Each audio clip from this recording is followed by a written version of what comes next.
Hey guys, getting ready to do a mod on the Buell 1125R. Gonna eliminate my rear view mirrors entirely. Use this backup camera that I got from buy.com for about 50 something dollars, 56 bucks shipped, something like that. 3.5 inch liquid crystal display. It's not wireless, all cables.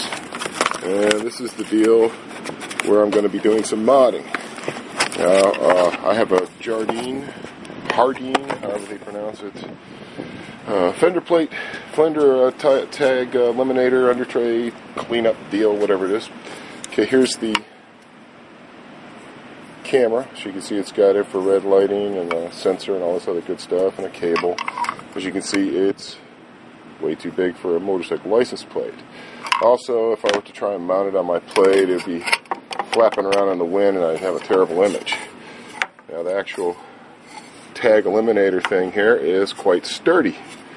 And at the time, I used these LED bolts, okay, which make changing out the license plate or doing anything with the license plate a real pain in the ass. So I'm going to eliminate those altogether, and I'm going to do a light mod for the rear. I'll show you. When you do this kind of stuff on this, it's best just to take the whole plastic piece off, because there's wires that come from the turn signals that come around here and all kinds of good stuff. Take a look at this taillight assembly so you see how easy this really is for us Buell owners. Already got a clear lens right there, so it's already watertight, and all you need to do is either notch or drill a hole here so it lights up the license plate. It's really your choice, whatever you want to do. And so you can see right where it goes just by sliding it in, sliding it out, make your mark, drill it from below. I like to use a step bit because it's clean. And you can decide how big you want to make your hole, and that'll illuminate your license plate. Get you legal. Okay, here I've got 3 holes drilled so the light from this taillight piece can come through, and as you can see, the holes are going to provide plenty of light and still give it a nice seal. It's easy to do. Use the step bit.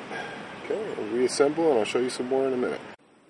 Okay, I've got all the stuff off the fender eliminator, and this is basically all I'm going to have now instead of all the other crap on it. I'm going to put my tag back on it, obviously. And now what I've got to come up with is a sturdy way to mount the camera so it doesn't vibrate.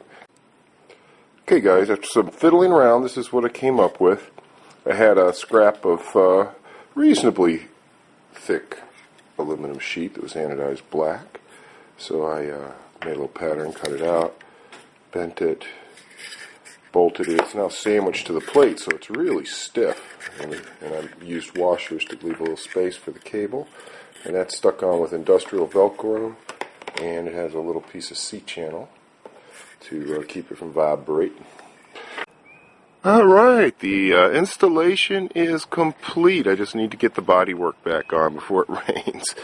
Let me show you something that's pretty cool, man. So here we go. Check it out. There it is. Got a nice field of view. Here's the unit.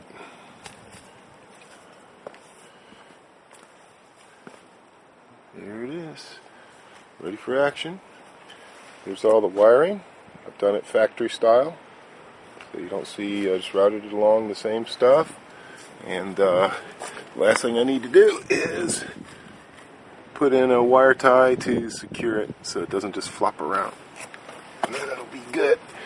Kept it out of all the steering gear and whatnot, so it's good to go. Here's the bike back together. I'm going to take the mirrors off pretty soon here after I take a test ride and make sure this works. And pilot's eye view of this as you're sitting on here,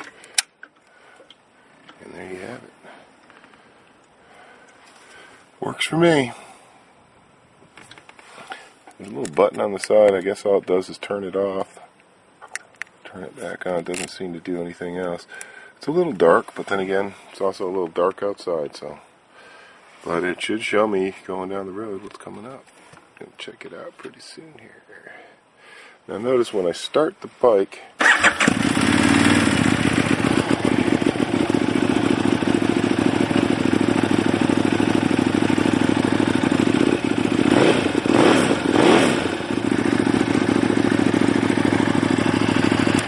the image kind of swims. But I think that's because it's a $50 piece of crap, right? It's a pile, as they say, on the box. And it was, because everything I touched broke, so that's why I ended up doing it this way. But check this out, it's pretty clean looking.